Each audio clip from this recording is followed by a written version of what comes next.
বেচাকেনাও হারাম, গরিবের সম্পদের তুফাত্তর হারাম, দরবার কারবার করা, তন্ন দিয়ে খাওয়া, লিচি দিয়ে খাওয়া হারাম, এগুলা জানি। কিন্তু সারিবোর্ড আমি মুসলমান ইমানদার, এই অন্যায় কাজে আমরা নিমজ্জিত আছি। কথা বলেন ঠিক কিনা? আমি তো কিসের মুসলমান?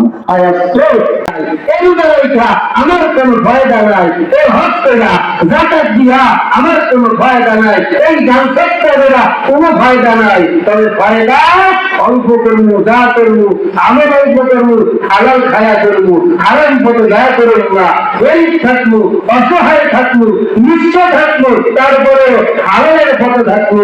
কারণ আমি মুসলমান, আমি ইমানদার, আমি মুত্তাকি।